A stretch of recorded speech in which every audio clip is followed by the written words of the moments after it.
What is up, everyone? Brandon First, aka First Report, representing the First Off the Bench podcast network. It is Saturday. It is time for another episode of Two Bees on a Pod. It's very fun to dive into this. Obviously, look, we all come off the bench, but we are the first off the bench here on the network. To do this, I can't do it by myself. I have to have a huge hand, a great little tip of the cap to my friend and colleague, Coach Brandon Lupian. Coach, how you doing this morning?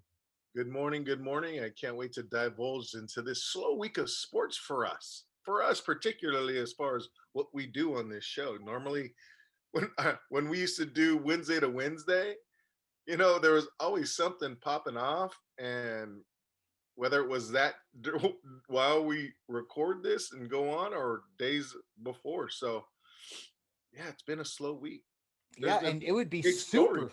Yeah, it right? would be super slow if we didn't get the story that we'll talk about here in a bit that we got Right. yesterday in the baseball world. I mean, we'd be sitting here talking about Tom Brady versus Mahomes, and that would be about it, honestly. But that isn't the case. That's where we will start. Of course, obviously, it is a big part of the reason why, if sports and sporting events can help it. This is the week that they're going to kind of tone back. Everyone knows what this week is about. It's about getting ready for the Super Bowl. You'll see also, obviously, college basketball, not so much, but tomorrow in the NHL, if you're going to see hockey, it's going to be from noon to 2 or 5 to 7. There is no other sporting event going to be going on between 3 and 7, at least Pacific time, because of obviously all eyes will be on Super Bowl 55 for good reason. Very ironic. The first time, Coach, you kind of alluded to it before on Wednesday's podcast, that for the first time ever, we are going to see a home team in the Super Bowl, obviously in a year where you were going to have, I believe I saw 15,000 actual fans there. Wow. There will be situations where there will be cutouts and things like that. But at the end of the day, the first year that we have a home team. We have no fans to cheer them on. Although I've always had a thought that, when you do have a home team in the Super Bowl, I don't believe it's that much of a home field advantage because you have a lot of, it's not like your season ticket holders are sitting in their same seats. It's not like, 90% of the place is your fans. You have a lot of outside interest. You have a lot of outside money coming in. Obviously, it helps. This year, we don't really know. There's going to be 15,000. I believe a lot of them are going to be frontline workers from what I've seen. I'm not sure exactly, but it's going to be very interesting. But now that we've thrown that, what are your thoughts on the game? I know we've kind of talked about this pretty much ad nauseum for the last 2 weeks, but with the way it's setting up, it is obviously two offensive powerhouses. What are your expectations for tomorrow's game? You know, listening to other shows and reading little other tabloids, I think the underlying consensus for me is nobody's talking about the Kansas City defense, and what they've been able to do since about week 17. They've been able to lock down their opponents and take away matchups and strengths of other teams that nobody realizes. The talk is obviously Mahomes versus Brady. The talk is um, Andy Reid and Bruce Arians. The talk is how on fire this Tampa Bay defense has been for quite a while and getting them through the playoffs. Um, uh, JPP, you know, Pierre Paul has been playing out of this world in the playoffs, and a lot more talk has been going that direction. Oh, and not to mention the Tampa Bay wide receivers um, talk, the Gronk talk, the Travis Kelsey talk, the Hill talk, Tyreek Hill talk, but no one's talking about the KC defense. And it wasn't really brought up on our show up until a Wednesday night show heading into the playoffs by our man Raider Jim. And he talked about Kansas City defense is ranked 21 in the NFL. Well, that defense has gotten this team to the championship. And I don't think those numbers are reflective of their most current play. So it's interesting to see what kind of pressure they're going to get on Tom Brady, what the matchup will be against Mike Evans. You could see it early. Green Bay had no answers for Mike Evans early on in the game. So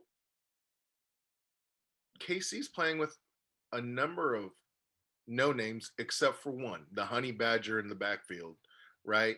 That we all know that I'm kind of frustrated. My Saints don't bring the hometown boy back. First letting him go to Houston and then to KC after a couple of free agent years.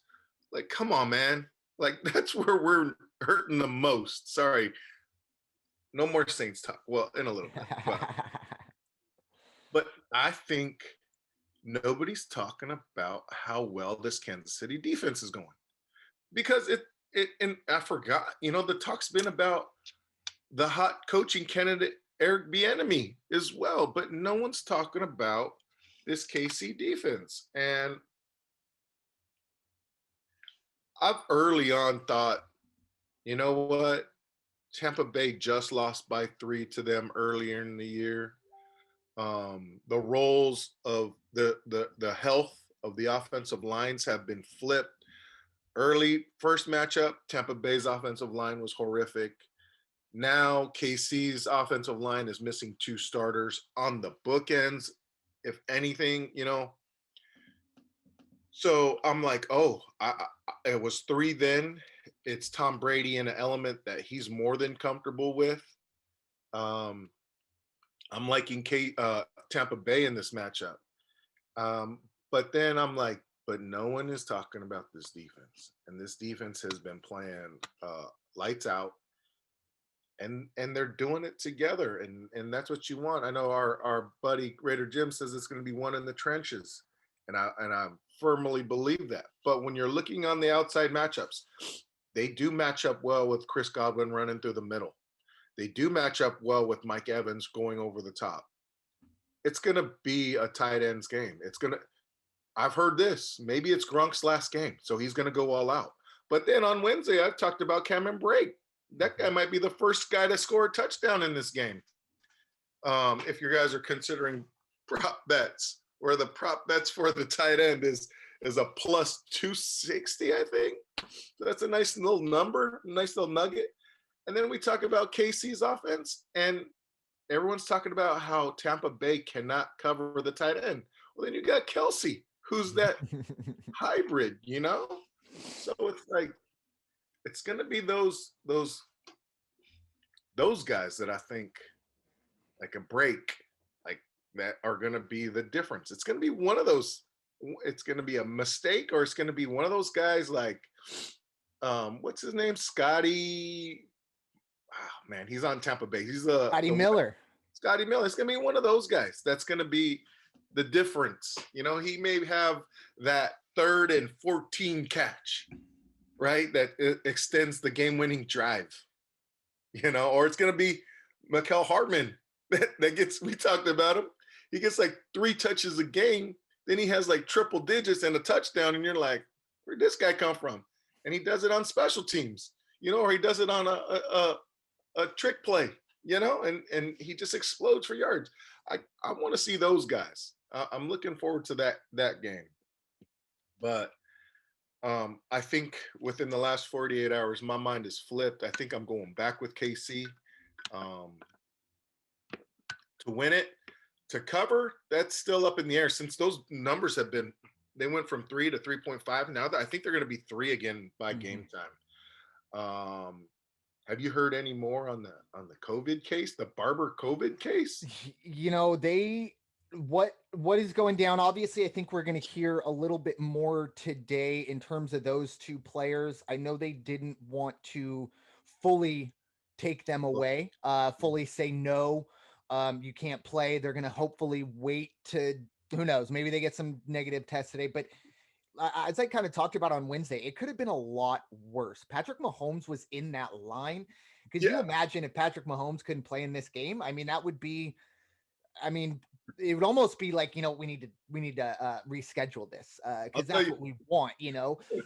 It's unfortunate, obviously, that the two players that will probably not play, I don't want to discount what they've done. They deserve to play too, but it's not Patrick Mahomes. So I'm I'm really happy that you brought up Kansas City's defense because there's one constant on that sideline that Brady has not been able to crack, and his name is Steve Spagnuolo. He was the defensive coordinator for both of the New York Giants wins over Tom Brady and his, you know, that was apparently the greatest football team we've ever seen, the Randy Moss Tom Brady team.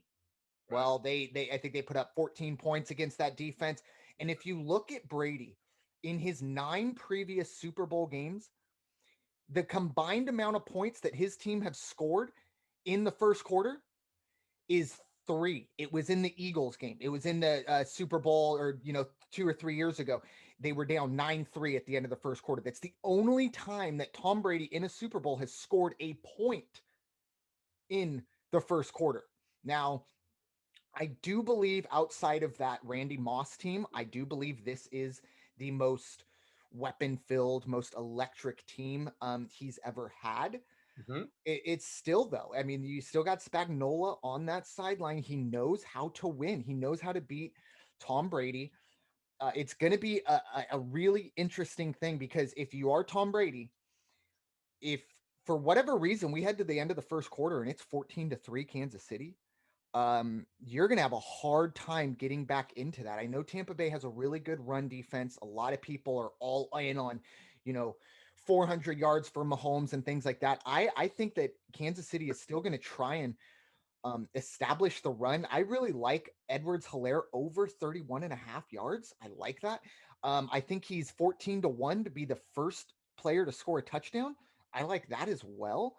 And I think that Kansas City has to understand, both of these teams' offenses have to understand the best way in the best way to beat these teams is to keep them on the sideline. So a bit of run or ball control offense. I understand Kansas City does kind of want to beat you over the top, but at the same time, if they can go out and pick up 8 yards a carry on first down running the football, they will do that as long as they can. It's just the best way to go about it. I'm really, really excited for this game. A couple weeks ago, I was kind of, it's Brady again, blah, blah, blah. But I really do think that Kansas City will get the job done. I like 3. Obviously a lot more than 3.5, because then I can bet myself, or I can buy a half a point and get to 2.5 and feel real good about that, as opposed to Real having to buy a good. whole point. Yeah. Yeah. And in terms of the over under, I'll be honest, I feel like every time we get into these games where it's like, oh man, there's going to be a ton of points scored and, crazy offenses, we look at a 20-17 game. I don't know if it's just the defenses over, analyze and things like that. I'm not sure how that'll go. I'm going to take the over just because, in the Super Bowl, let's take the over and hopefully enjoy a good game. But Right. a couple prop bets. I talked with you about them. The over under Tom Brady 0.5 rushing yards. I can't Like that. begin. I mean, it's not a slam dunk, but No. it's almost like it's a question of will the Buccaneers run a quarterback sneak? It's the only question here, I believe, because once again, no rushing yards are lost on sacks, and they're not going to run a read option. Tom Brady is not going to run out of the pocket. And if he does, he's tackled behind the line of scrimmage. It gets off of his passing yards. And I'll double up on that at 29-1. Tom Brady to be the first touchdown scorer. I know it's a bit crazy. It's not throwing the ball, he has to rush it in. But if we look in a situation, it's 4th and goal on the 1 yard line. I mean, Bruce Arians isn't kicking field goals on the 1 yard line. I don't think either team's kicking field goals on the 1 yard line. Tom Brady can sneak that one in. I know it's a bit of a long shot. You're going to need things to fall your way. but at 29-1, I'll pay $2 or $3 to see if Tom Brady will be the first scorer. And then one more prop bet that you actually reminded me of. Scotty Miller is uh I like over 1.5 receptions. Is if you Right. look at Scotty Miller, he is the quintessential Tom Brady target. He's Yes. the white, small slot wide receiver. Wes Don't forget Welker, Julian fast. Edelman, yeah, all of them. Fill in the blanks. And I think he fits that mold. And in a game like this, where you have all those weapons, you have Gronk, you have Antonio Brown, you have Mike Evans, even if not healthy, you have all of that. A guy like Scotty Miller can very easily slip through the cracks, and Tom Brady is a king of finding those guys that slip through the cracks. So those are just some prop bets I'm thinking about. I'll be honest, the spread, I might just play some props and maybe do some live betting at halftime, something like that. I will continue to be that disclaimer. Be careful with what prop bets you do. There's a lot of fun ones out there, but don't leave ones that are open for interpretation. I've talked about it before. I go back to either last year or 2 years ago. There was a prop bet on how many times whoever was doing the halftime show would twerk. Well, apparently there was a discrepancy in what was a twerk and what wasn't. Well, the sports book's going to make that call, and guess what? Yeah. It's probably not going to be good for you. So make sure you're trying to find things like that. And one last thing, when it comes to prop bets and receptions, I think receptions are very key for one big reason. We don't see teams run a halfback toss. They don't run a halfback sweep anymore. What they do is they put their runner in out wide and they move him in motion and they throw the ball forward to him. So if he drops the ball, it's an incomplete pass. Well, guess what? Whether he gets tackled right there or not, that goes down as a reception. Right. So that right there, I mean, Ronald Jones at 0.5, I like the over. I like him to get one reception just like that. So just things to think about, kind of the way it's changing. 10 years ago, you didn't ever see that. Now that is how you pretty much have that toss play going. But it's going to be a great game. We're going to be obviously back with you next Wednesday to break it all down, get the gang back together. That's going to be a lot of fun. Hopefully, after a Kansas City victory. I can't believe that I'm actually cheering for a team to go back to back just because it's Brady. But a big part of it, too. Look, as a Philly kid, Grande Rojo. Big Red is my guy. He's somebody that obviously the last couple days have been a little tough for him. His son was in an accident, um, and there was a child who also has life-threatening injuries. I don't know enough to really go into it, but that's something to think about. But for Andy Reid, outside of Bill Belichick, for me, I think is the best coach of this generation. Um, but we shall see tomorrow. We'll see if Mahomes can beat the GOAT and get two back-to-back Super Bowls, pretty much kind of on the same wavelength of what Brady did early on in his career. Mahomes a lot more heralded. But moving on to, oh, Heralded. yeah, you like that, right? Yeah, I like that. Yeah, it's my word of the day. Moving on to baseball, some not so great news if you are a fan of the San Diego Padres, or really in the National League or in the National League West. The old adage, right? The rich get richer. Well, that is what happened here. Trevor Bauer signing with the Los Angeles Dodgers. My goodness, their rotation now looks like Bueller, Kershaw, Price, Urias, Bauer in no particular order. I don't know how those guys will go. I will say, looking at that rotation, I don't know when, but at some point in the season, somebody's going on the DL. I don't wish injury upon anybody, even Dodgers. As much as I hate them, I don't wish injury upon them. But that I do believe that starting rotation is a little. But at the end of the day, they have plenty of bullets down in AAA as well. But Coach Lupian, what are your thoughts on the Dodgers getting the job done and bringing in Bauer, the hometown kid? I think you just nailed it right there. Getting the job done. And I'm not going to speak for anyone in LA, but I could hear the questions. What are the Dodgers going to do in response to all these moves the Padres have made? The gap's been narrowed. Well, this is the response. They signed Bauer, and you know what was it? Dave Roberts weeks ago put out the challenge, "Bring it on." Well, Now it's kind of solidifying that in him, and they're gonna bring it, rightfully so. It's gonna be an exciting NL West. Bauer's going to be Bauer-ish, whether that's on the mound or on Twitter or in social media.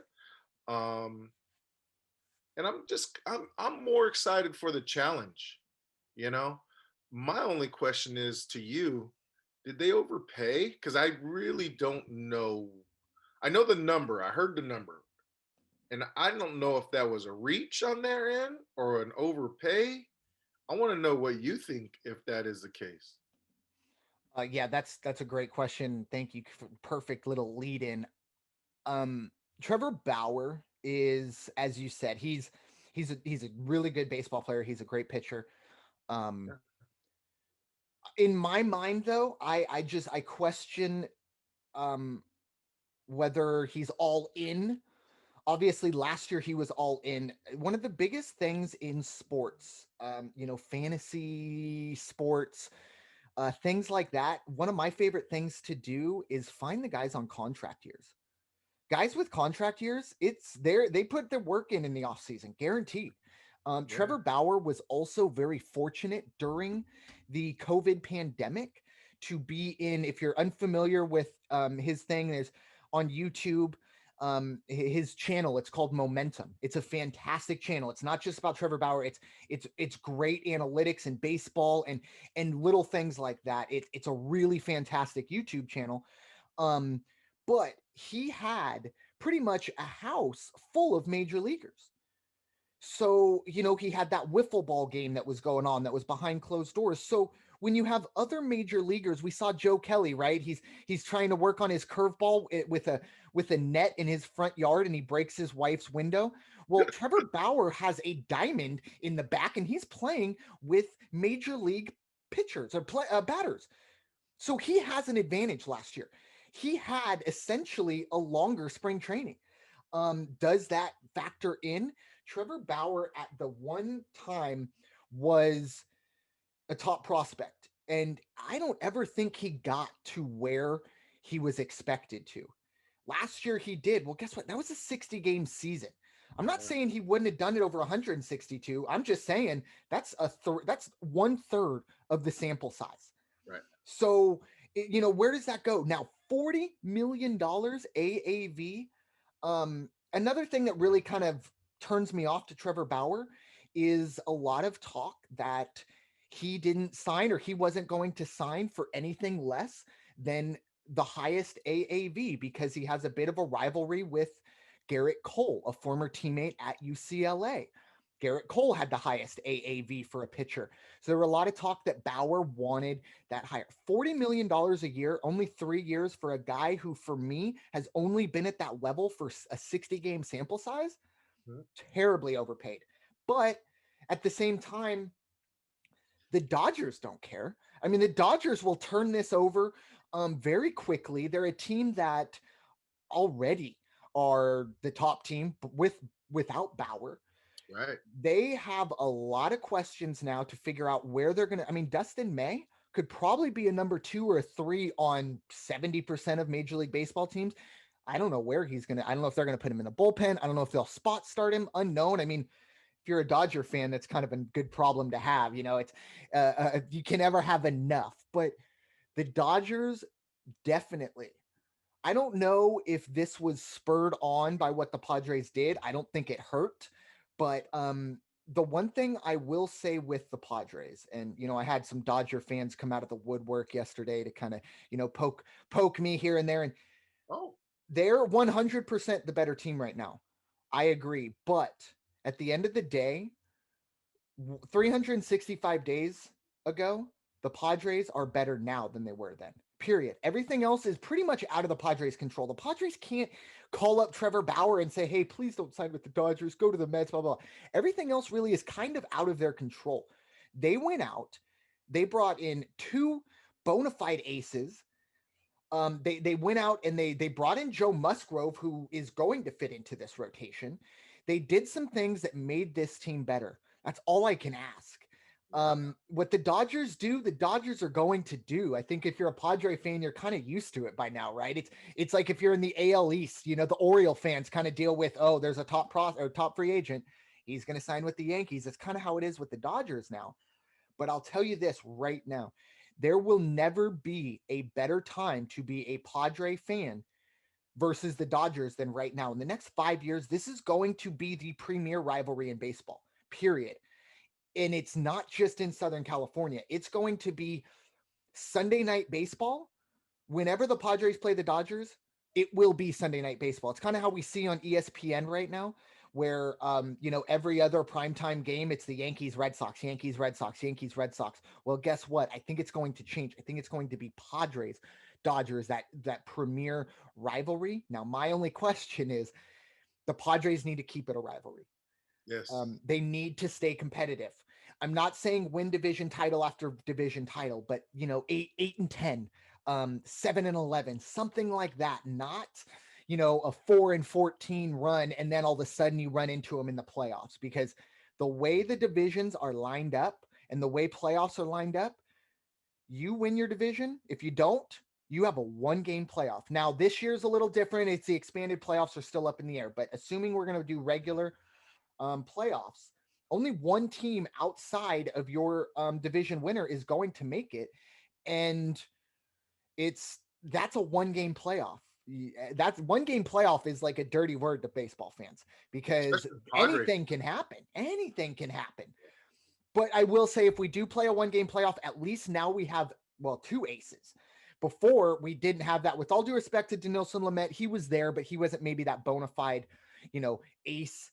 We have now Blake Snell, who, you know, if it wasn't for Kevin Cash, would probably have a World Series win. I don't know if they would have won the World Series, but he would have that win under his column if Kevin Cash didn't pull him out. But at the end of the day, for the Padres, it's they made themselves better.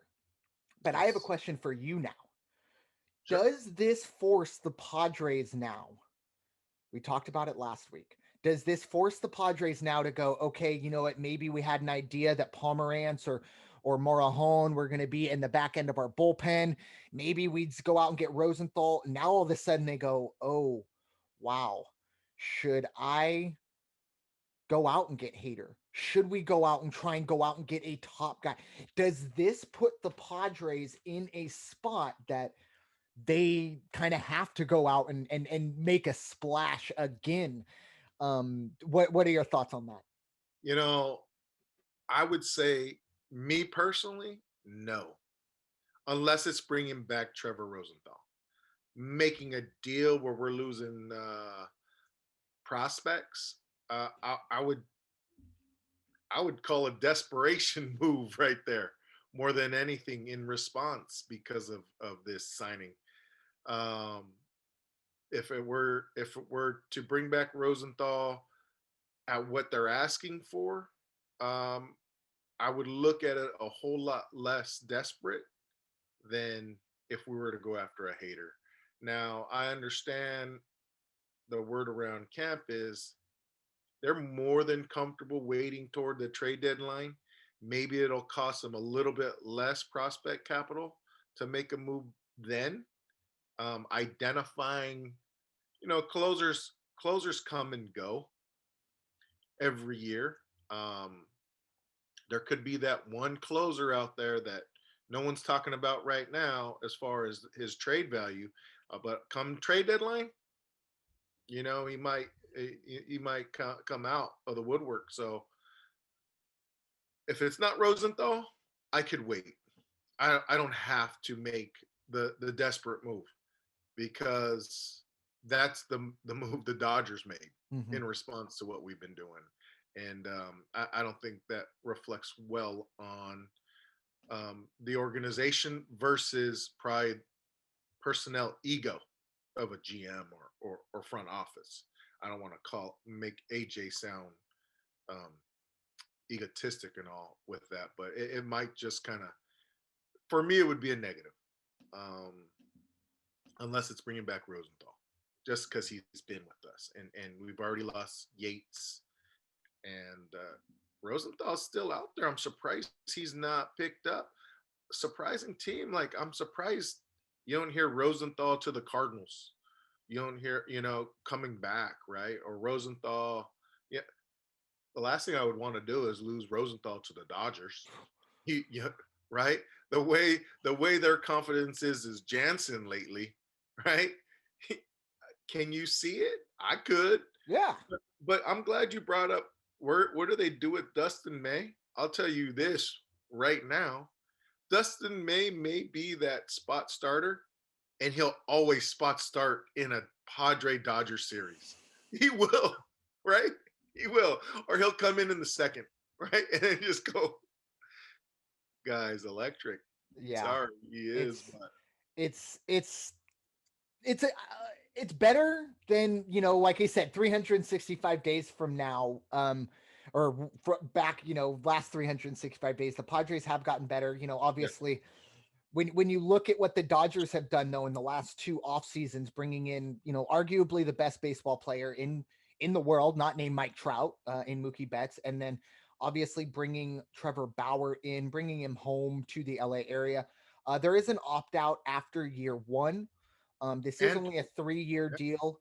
Yeah, I got to say though, I mean, unless this guy goes out and wins another Cy Young, I don't know how you opt out of 40 million for the next 2 years.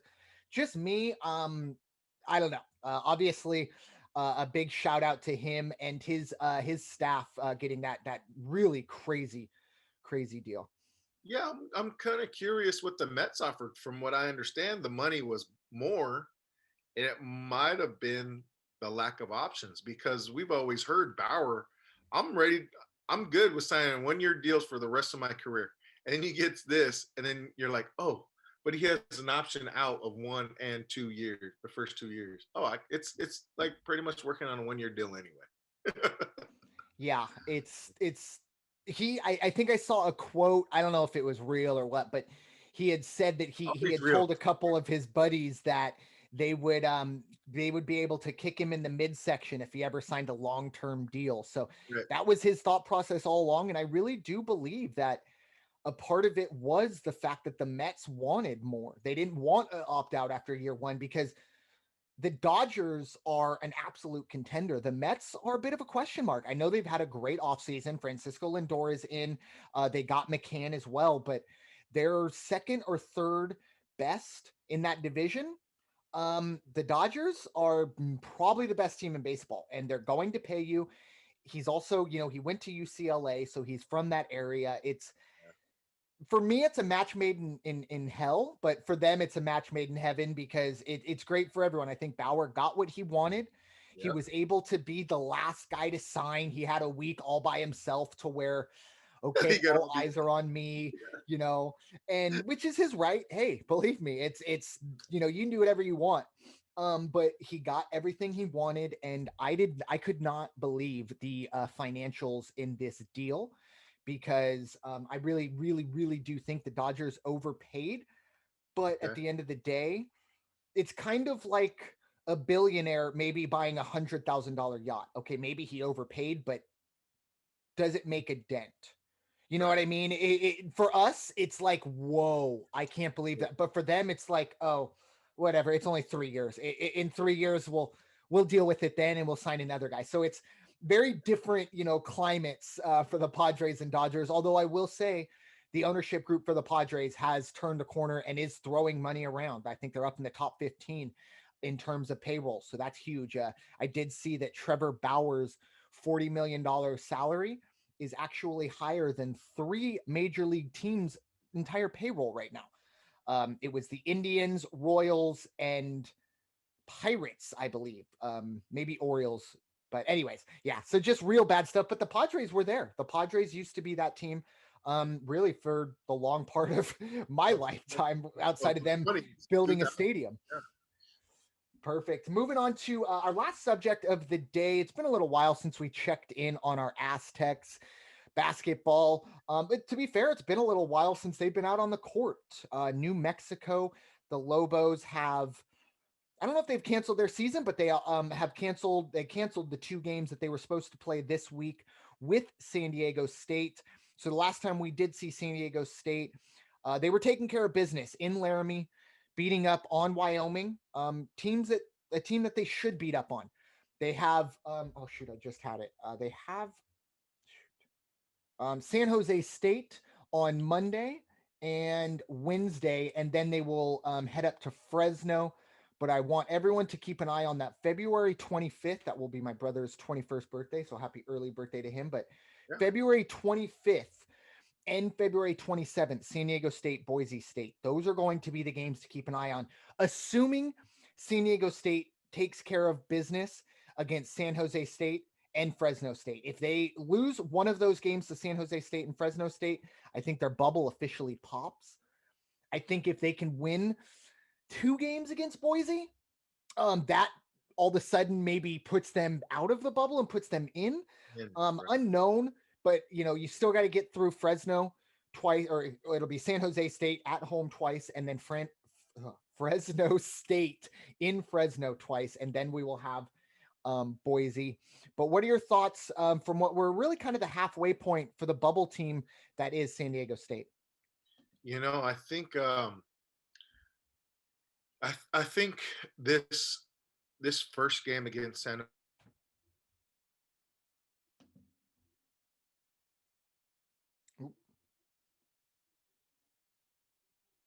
I think we lost you there, Coach. Hello. Okay, here we go. Start that all over again. Yeah, we just lost you. Yeah. What is going on with my internet? Can You're you hear good. me? Yeah, I Okay. got you. You're all good now. So I think, like I was saying, we cannot overlook this first San Jose State game. What the game was like last year against San Jose State, when it was a double-digit spread, it took a Malachi Flynn three-pointer to win the game against a scrappy. Last year the talk was, oh, how well this San Jose State team is building, and they've taken a little reprieve this year, but that we can't overlook this game. And if they get through that game, um, I'm very confident in the ability to get through the second game. Fresno State, though, with the coaching relationship between Hatsana and the staff and the motivating factors behind him, he's going to be a little bit louder in practice. He's going to pay a whole lot more attention to detail on film and running through their walk through practices. So he's going to want that. It's going to be a scrappy kind of game. Now they're not having the season they've typically had. So that series right there very well could be Dodger Padre-esque, World Series-esque, Super Bowl-esque. So, get through San Jose State game 1, game 2, then focus your attention on Fresno State. Don't overlook anything at this junction in the season, because I think we've already seen how they overlooked Colorado State. That first game being up 27 and then not being able to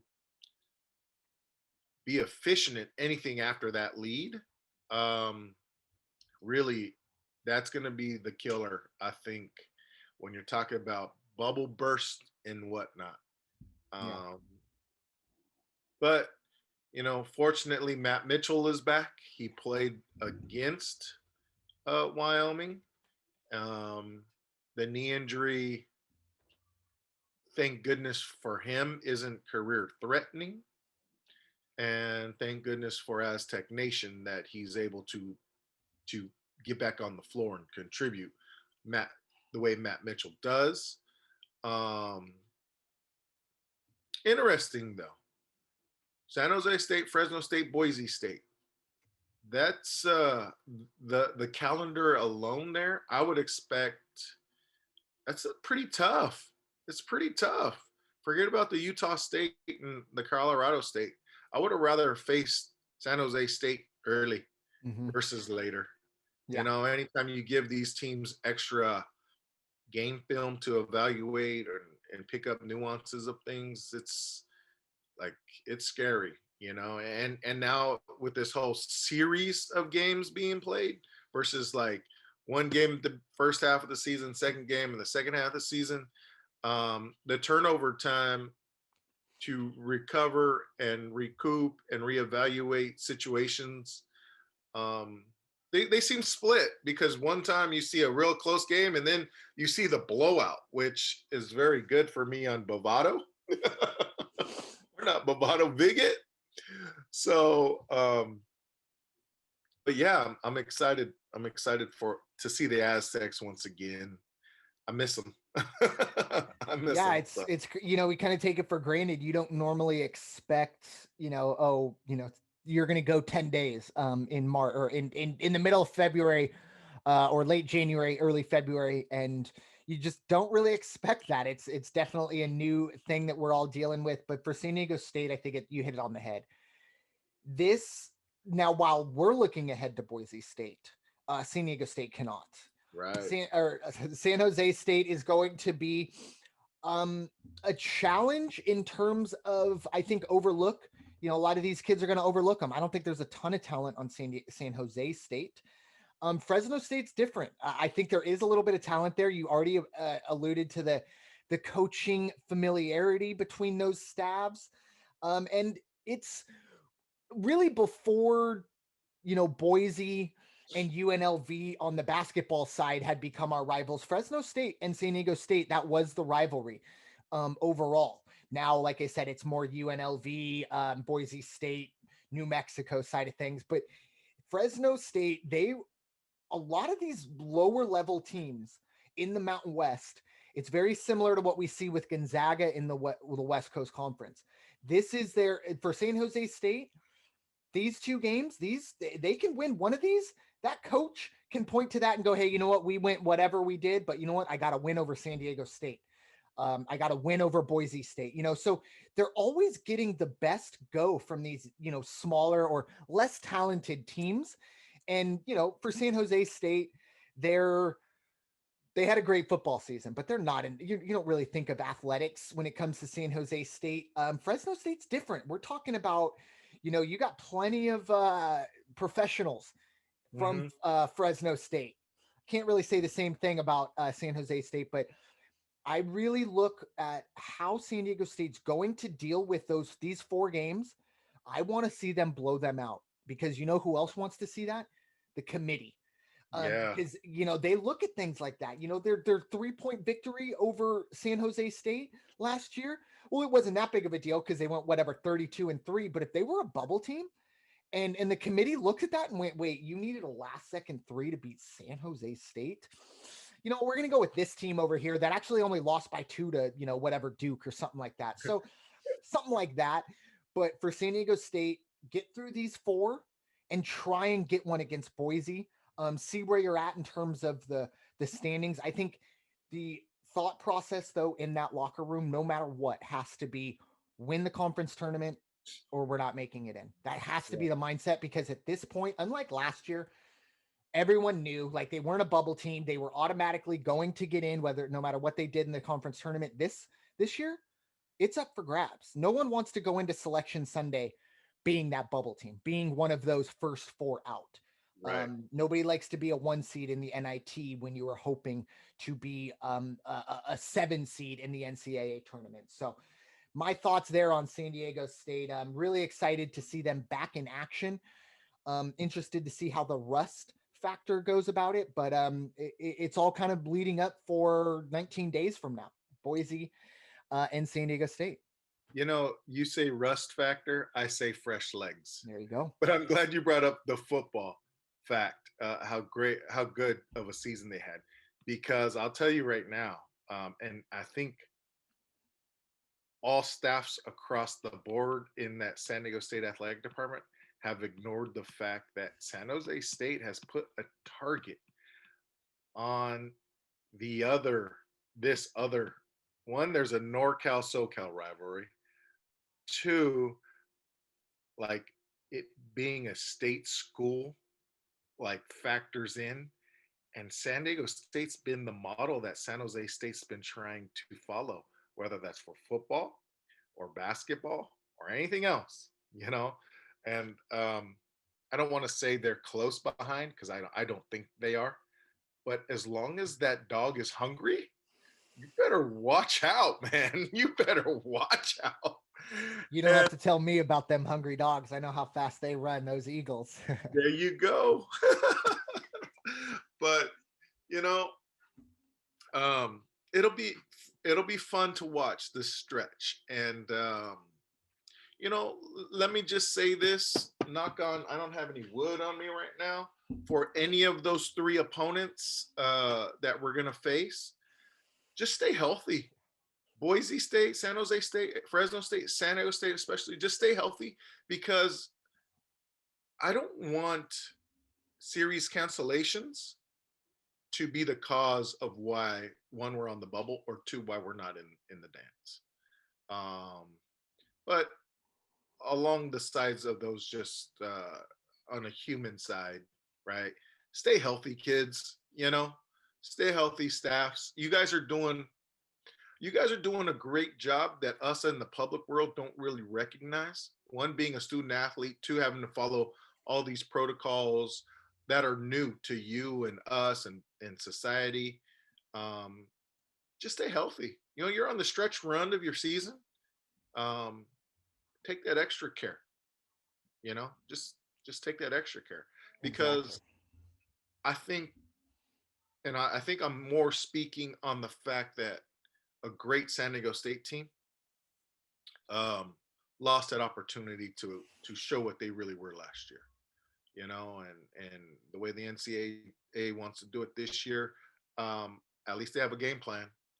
And I would love to see the NCAA tournament more so for what every kid and teams endured versus the financial windfall the NCAA is going to get.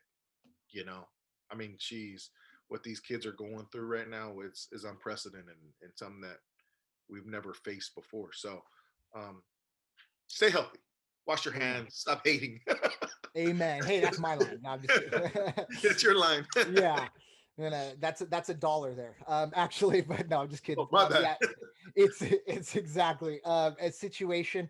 I brought it up with Raider Jim on our In the Paint podcast that comes out every Thursday and Friday. Um, it's a question for me now, and I hope I'm not like, you know, putting this into the world and it's happening, or whatever, speaking it into existence.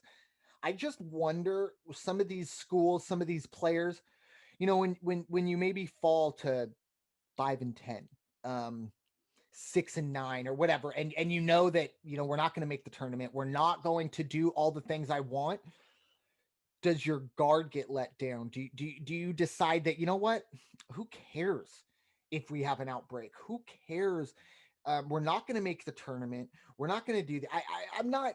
I don't know if that's the case, but at 18 to 22, I know myself, I was not mature enough to probably handle what these kids are going through, let alone the minute something starts to kind of derail. Oh, you know what? Screw this. I'm going to that frat party.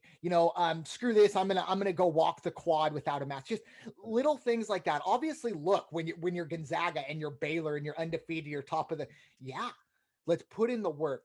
Let's make the sacrifices to stay healthy, mainly not just for ourselves, but also, so that we can keep playing basketball. I just wonder if in some of these schools we're starting to see that these, I hope it's not the case, but these student athletes are kind of over it and go, you know what? I don't want to keep doing these things, which is perfectly their right. It's maybe not the greatest thing in the world, but no one's going to take you to jail for saying, you know what? I need to get out and go hang out with some friends, damn it. It may not Yeah. be the greatest thing to do, but if you are going crazy and if you are really, really, you might need to get out. But I just wonder if some of these teams have hit a point and they've just decided, I'm not going to put more work in. Instead, we'll just roll with it. And if we get an outbreak, we get an outbreak. We weren't going anywhere anyway.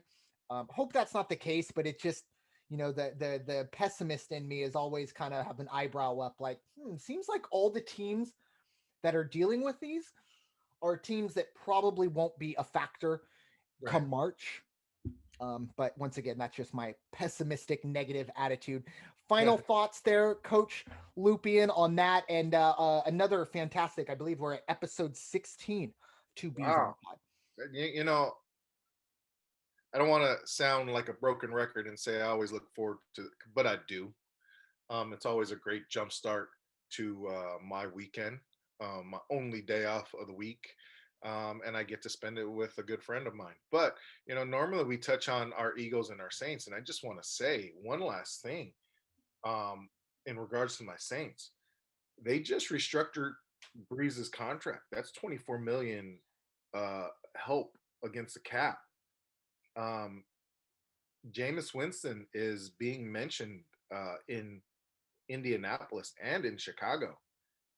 Um, I think retirement's on the horizon, and I think the Saints got to move on Winston, whether he's your starter number one going into training camp or just to keep him around because yeah, vaccines are out and all, but you never know. You may be caught in a situation next year where you're looking for that reliable backup quarterback like everybody else was, like a la the Rams and the Washington team, and we know that Chicago went through a number of different quarterbacks throughout the season, and all the teams did.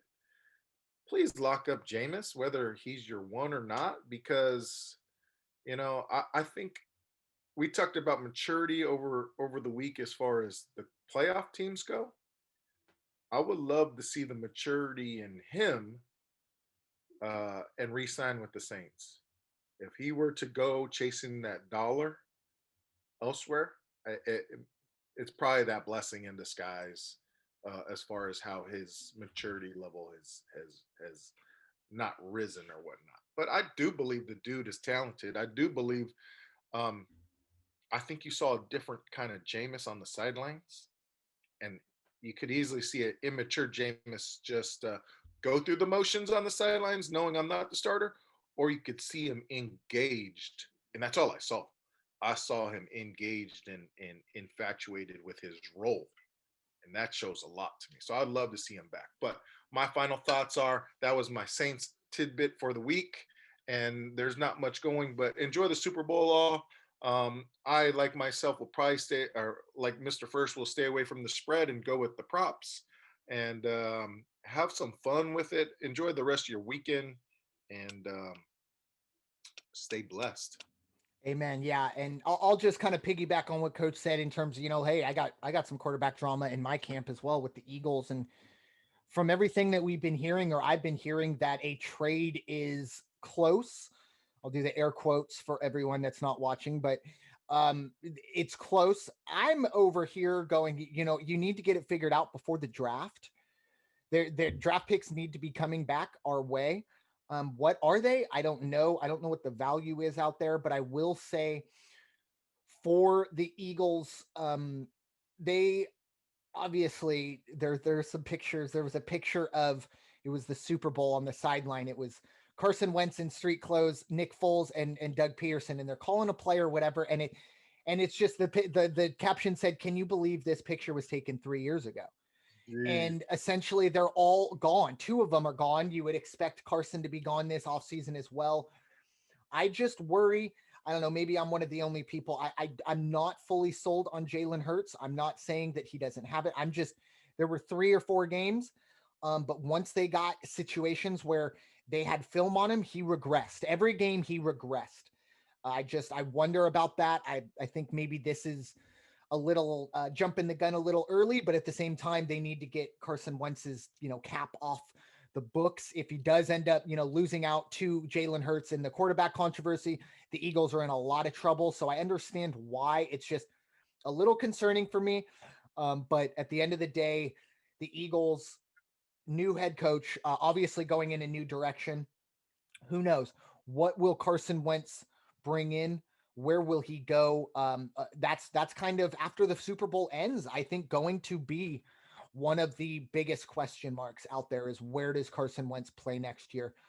wherever that may be. So we'll obviously keep you up to date on all that. And thank you all so much for watching out there on Facebook and watching wherever you are watching now and listening, however you are listening. Make sure you like and subscribe. Follow us on Twitter, Coach Lupian at Portland 76er, myself at Ferst Report, FERST Report. Coach Lupian, thank you very much for your time this morning. Thank you. And thank you again to everyone out there listening. Always an absolute pleasure here on Two Bs on a Pod to get our Saturday started right.